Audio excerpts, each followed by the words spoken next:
रहमतुल्लाहि व बरकातुहू। प्रोग्राम फितनों से परेशान उम्मत में आपका मेज़बान मोहम्मद नदीम बाबर हाजिर है और ये अपनी तरज का एक अलग प्रोग्राम होगा। और इसमें सबसे पहले मैं अपने बारे में कुछ ज़रूर बता दूँ कि मैं ना तो मजहबी स्कॉलर हूँ, ना आलिम दीन हूँ और ना कोई फत्तावी।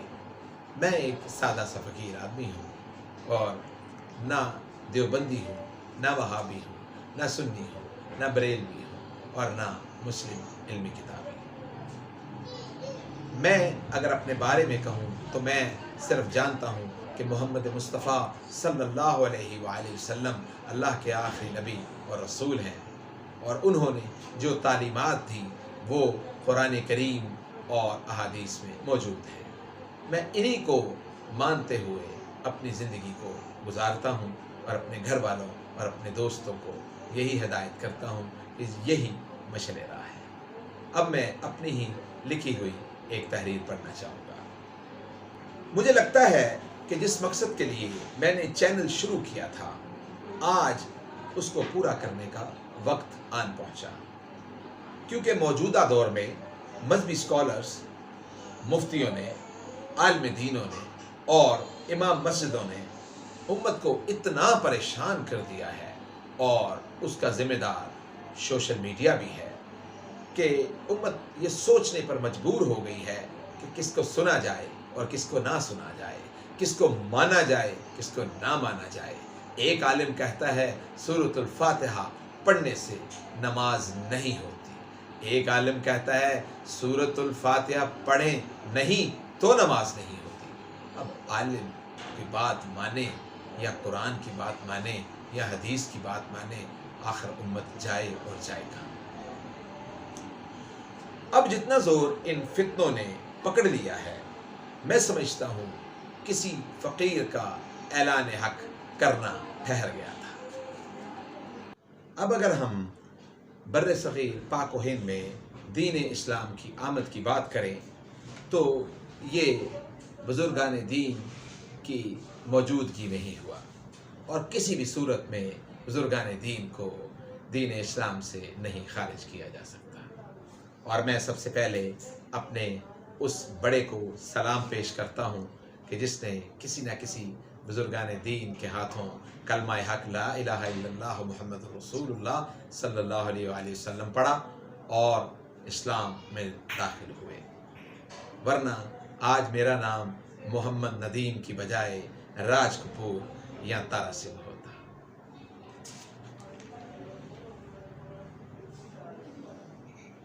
अब हम फितनों की बात करते हैं।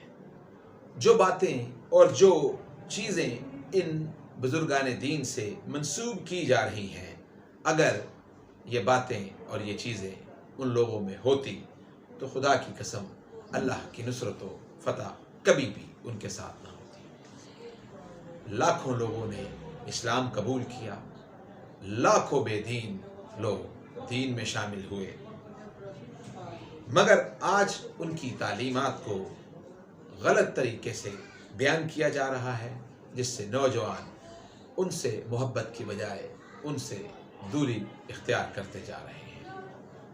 आज जो जाली तालीमात और ना मानने वाली बातें इन बुज़ुर्गों से मंसूब की जाती हैं, इससे ना सिर्फ इन बुज़ुर्गों को बल्कि दीन इस्लाम को भी नुकसान पहुंच रहा है।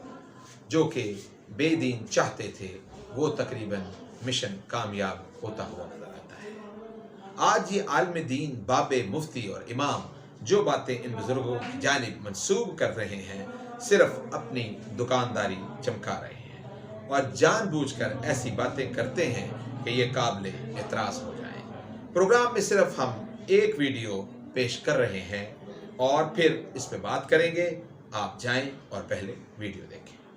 कहने वालों ने कहा, अगर पूरी जमीन के दरख्तों के पत्तों को कागज बना दिया जाए, दरख्तों की कलमों को, उसकी टहनियों को कलम बना दिया जाए, सारे समंदरों को रोशनाई बना दी जाए, इंसान, जिन्नात, फरिश्ते सब मिलकर गौस की शान लिखते रहे तो लिखने वाले थक जाएंगे, पत्ते खत्म हो जाएंगे, रोशनाई खत्म हो जाएगी, समंदरों का पानी खत्म हो जाएगा। मेरे गौस की शान कभी खत्म नहीं हो सकती, क्योंकि उनकी शान ये है, वहां क्या मर्तबा है, गौस है पाला तेरा, ऊंचे ऊंचों के सरों से कदम आला तेरा, सरवला क्या कोई जाने। आप کا ترجمہ ملاحظہ کریں۔ اگر یوں ہو کہ زمین میں جتنے درخت ہیں سب کے سب قلم ہو اور سمندر کا تمام پانی سیاہی ہو اور اس کے بعد 7 سمندر اور سیاہی ہو جائیں تو اللہ کی باتیں یعنی اس کی صفتیں ختم نہ ہوں۔ بے شک اللہ غالب ہے، حکمت والا ہے۔ اب آپ سورہ کہف آیت نمبر 109 کا ترجمہ سنیں۔ کہہ دو کہ اگر سمندر میرے پروردگار کی باتوں کے لکھنے کے لیے روشنائی ہو تو قبل اس کے کہ میرے پروردگار کی باتیں تمام ہوں سمندر ختم ہو جائے، اگرچہ ہم ویسا ہی اور اس کی مدد کو لائیں۔ کہہ دو کہ میں تمہاری طرح کا ایک بشر ہوں، البتہ میری طرف وہی آتی ہے کہ تمہارا معبود وہی ایک معبود ہے، تو جو شخص اپنے پروردگار سے ملنے کی امید رکھے چاہیے کہ عمل نیک کرے اور اپنے پروردگار کی عبادت میں کسی کو شریک نہ بنائے۔ ناظرین، آپ نے دونوں سورہ کا ترجمہ ملاحظہ کیا۔ یقینی طور پہ آپ بھی میری طرح پریشان ہو گئے ہوں گے۔ اب میں آپ سے سوال کرتا ہوں، کیا صاحب علم جو لوگ ہیں جنہوں نے یہ تقریر سنی اور قرآن کو جاننے والے لوگ ہیں، انہوں نے شیخ عبد القادر جیلانی رحمہ اللہ کے بارے میں کیا تصور کیا؟ کیا اس امام صاحب نے شیخ عبد القادر جیلانی رحمہ اللہ کو اللہ کے برابر نہیں ٹھہرا دیا؟ اب جو صاحب علم لوگ ہیں بتائیں وہ کس طرح سے ان کے حق میں بات کریں گے؟ وہ یہی سمجھیں گے کہ شیخ عبد القادر جیلانی رحمہ اللہ نے یہی کہا ہے۔ ناظرین، فیصلہ میں آپ پہ چھوڑتا ہوں کہ آپ اب اس میں کیا کریں گے، آپ نے کس کی ماننی ہے۔ ہم انشاءاللہ اگلے پروگرام میں اسی طرح کی ایک اور ویڈیو پہ بات کریں گے۔ اللہ تعالیٰ سے دعا ہے کہ اللہ اپنے حبیب کے صدقے میں ہم کو دین حق سمجھنے کی توفیق عطا فرمائے اور ہمیں کامیاب و کامران کرے اور ہمارا خاتمہ بالایمان کرے۔ اپنا بہت سارا خیال رکھیے گا۔ اپنے میزبان محمد ندیم بابر کو اگلے پروگرام کے لیے اجازت دیجیے۔ اللہ حافظ۔